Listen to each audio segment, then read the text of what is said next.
नमस्ते दोस्तों, इस वीडियो में हम कक्षा 6 गणित की तीसरी वर्कशीट को हल करेंगे। यह वर्कशीट SCERT उत्तराखंड द्वारा मिशन कोशिश और ब्रिज कोर्स के अंतर्गत तैयार की गई है। वर्कशीट का आप स्वयं अध्ययन करेंगे। वीडियो में केवल उन्हीं प्रश्नों के बारे में बात होगी जो कि आपने हल करने हैं। सर्वप्रथम हम वर्कशीट में गुणनखंड से संबंधित प्रश्नों को हल करेंगे।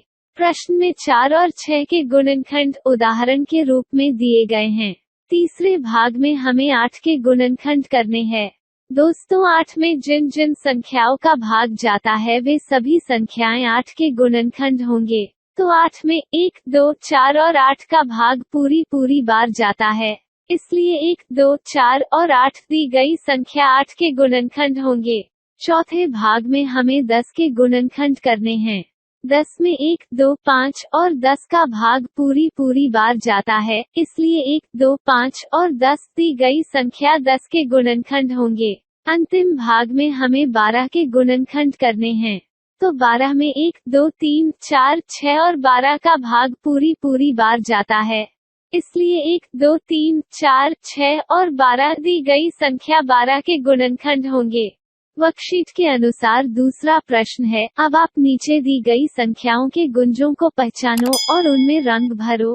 सारणी में दी गई संख्याओं में से संख्या 2 के गुंज 2, 4, 6, 8, 10 और 12 होंगे। प्रश्न में हमें 2 और 4 में कलर भर कर दिया हुआ है। अब हम 6, 8 और 10 और 12 में कलर भरेंगे। सारणी में दी गई संख्याओं में से 3 के गुंज 3, 6, 9 और 12 होंगे।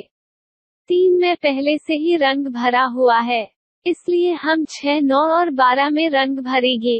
सारणी में दी गई संख्याओं में से 4 के गुंज 4, 8 और 12 होंगे। 4 में पहले से ही रंग भरा हुआ है, इसलिए हम 8 और 12 में रंग भरेंगे।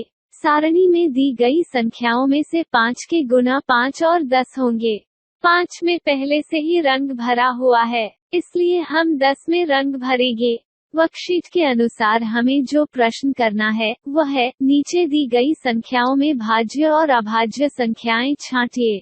दोस्तों, दी गई संख्याओं में से भाज्य संख्याएं हैं 18, 20, 21, 25, 33, 42, 45 और 49 और दोस्तों दी गई संख्याओं में से अभाज्य संख्याएं हैं 19, 29, 31, 41 और 43। वर्कशीट में जो अगला प्रश्न है वह है, नीचे दी गई संख्याओं में सम और विषम संख्या छांटिए। तो दोस्तों, हम जानते हैं कि जिस संख्या के इकाई में 0, 2, 4, 6 या 8 होता है वह संख्या कम होती है, तथा जिस संख्या के इकाई में 1, 3, 5, 7 या 9 होता है वह संख्या विषम होती है। तो प्रश्न में दी गई संख्याओं में सम संख्याएं होंगी 10, 20, 32, 54, 88 और 106, तथा विषम संख्याएं होंगी 5, 15, 31, 73 और 99। अब हम वर्कशीट में दिए गए अभ्यास प्रश्नों को हल करेंगे। प्रश्न 1, नीचे दिए गए प्रश्नों के 4 उत्तर दिए गए हैं। इनमें से केवल एक ही उत्तर सही है। सही उत्तर पर सही का निशान लगाइए। पहला भाग है, सबसे छोटी सम संख्या है। सबसे छोटी सम संख्या 2 होती है, इसलिए हम विकल्प बी पर सही का निशान लगाएंगे। दूसरा भाग है, अभाज्य संख्याओं के गुणनखंड होते हैं। हम जानते हैं कि अभाज्य संख्याओं के केवल 2 ही गुणनखंड होते हैं, इसलिए हम विकल्प ए पर सही का निशान लगाएंगे।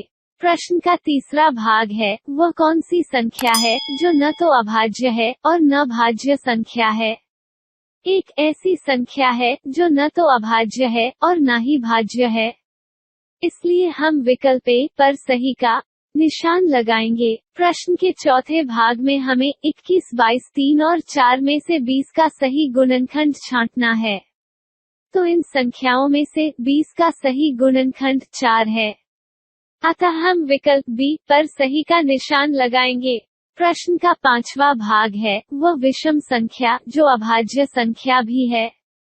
विकल्प दिए गए हैं 2, 4, 5 और 8।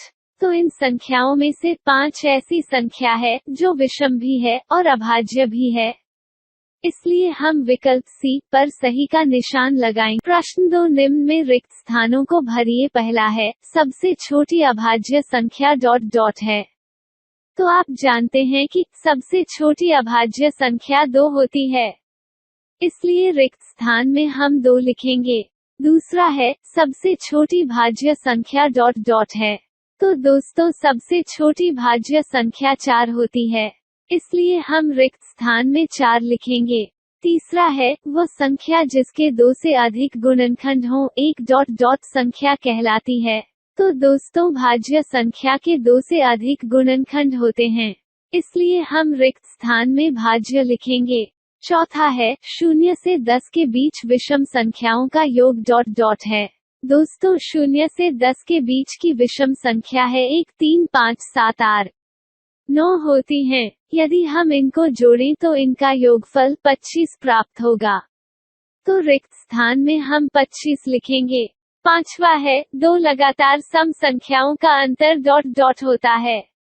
दोस्तों 2 लगातार सम संख्याओं का अंतर सदैव 2 होता है, इसलिए रिक्त स्थान में हम 2 लिखेंगे। प्रश्न 3 है, नीचे कुछ संख्या लिखी गई हैं, इन संख्याओं को छांटकर अलग अलग सही स्थान पर लिखिए। आपने इन संख्याओं को सम और विषम संख्याओं में विभाजित करना है। तो इनमें से सम संख्याएं हैं 12, 2, 36, 34, 66 और 100 तथा विषम संख्याएं हैं 17, 13, 113, 89 और 73। प्रश्न 4, निम्नलिखित में कौन सा कथन सत्य है और कौन सा असत्य है? पहला है, 2 सम संख्याओं का योग सदैव सम होता है। यह कथन सत्य है। दूसरा है, अभाज्य संख्याओं के कोई गुणनखंड नहीं होते हैं। दोस्तों हम जानते हैं कि अभाज्य संख्याओं के 2 गुणनखंड होते हैं, इसलिए यह कथन असत्य है। तीसरा है, प्रत्येक गुणनखंड उस संख्या से छोटा या उसके बराबर होता है। यह कथन सत्य है। चौथा है, प्रत्येक संख्या का गुणनखंड उस संख्या का पूर्ण विभाजक होता है। यह कथन भी सत्य है। पांचवा है, 2 अंकों की सबसे छोटी भाज्य संख्या 10 है। यह कथन भी सत्य है। प्रश्न 5 है, नीचे दी गई सारणी में भाज्य संख्याओं को आयत और अभाज्य संख्याओं को त्रिभुज से गहरी है, तो सबसे पहले हम इसमें भाज्य संख्याएं देख लेते हैं। तो इनमें भाज्य संख्याएं हैं 12, 14, 15, 16, 18, 20, 21, 22, 24, 25, 26, 27, 28, 30, 32, 33, 34, 35, 36, 38, 39, 40, 42, 44, 45, 46, 48, 49 और 50। तो इन सभी संख्याओं को हम आयत से घेरेंगे और शेष सभी अभाज्य संख्याओं को हम त्रिभुज से घेरेंगे। प्रश्न 6, अभाज्य संख्याओं के ऐसे 3 युग्म यानी जोड़े लिखिए जिनका अंतर 2 है। पहला युग्म आपको दिया है 3 और 5 और इनका अंतर दिखाया गया है 5 ऋण 3 बराबर 2। इसी प्रकार हमें अन्य युग्म लिखने हैं, तो हम लिख लेते हैं दूसरा युग्म बराबर 5 और 7, अंतर हो जाएगा 7 ऋण 5 बराबर 2 और तीसरा युग्म हम लिख लेते हैं 17 और 19, अंतर हो जाएगा 19 ऋण 17 बराबर 2। प्रश्न 7 पहला भाग है, 1 से 10 के बीच में सबसे बड़ी अभाज्य संख्या लिखिए। तो दोस्तों 1 से 10 के बीच की सबसे बड़ी अभाज्य संख्या 7 होती है, तो प्रश्न का उत्तर होगा 7। दूसरा है, 2 अंकों की सबसे बड़ी अभाज्य संख्या लिखिए। 2 अंकों की सबसे बड़ी अभाज्य संख्या 99 होती है। प्रश्न 8 18 और 24 के सभी गुणनखंड लिखिए। दोस्तों हम जानते हैं कि दी गई संख्या में जिन जिन संख्याओं का भाग जाता है वे संख्याएं दी गई संख्या के गुणनखंड होते हैं। तो 18 में 1 2 3 6 9 और 18 का भाग जाता है, इसलिए 1 2 3 6 9 और 18 संख्या 18 के गुणनखंड होंगे।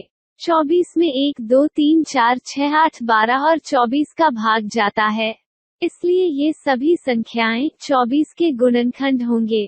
प्रश्न 9 20 और 100 के अभाज्य गुणनखंड लिखिए। 20 के अभाज्य गुणनखंड बराबर होंगे 2 गुना 2 गुना 5 और 100 के अभाज्य गुणनखंड होंगे 2 गुना 2 गुना 5 गुना 5।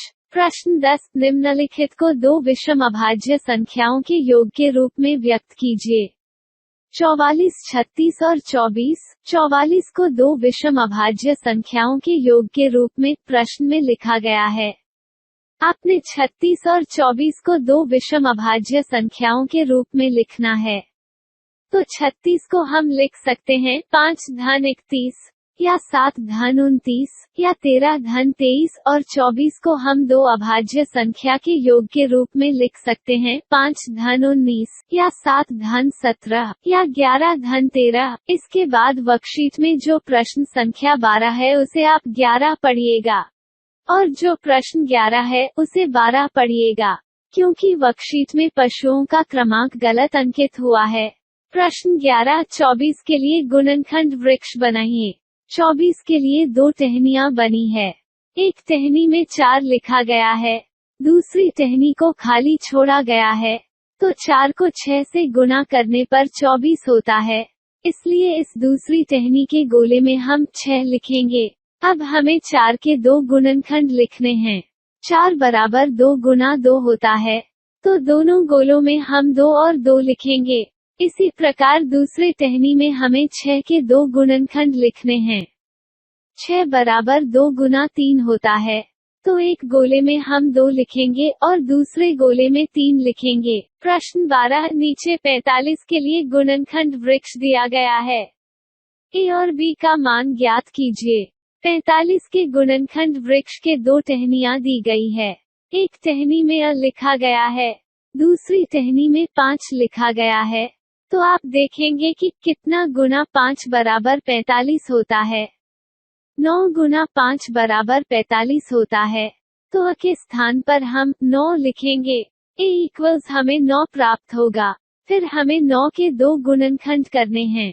एक टहनी में 3 लिखा गया है और दूसरी टहनी में भी लिखा गया है, तो हम देखेंगे कि कितना गुना 3 बराबर 9 होता है, तो 3 गुना 3 बराबर 9 होता है, तो बी के स्थान पर 3 आएगा, अतः बी बराबर 3 होगा।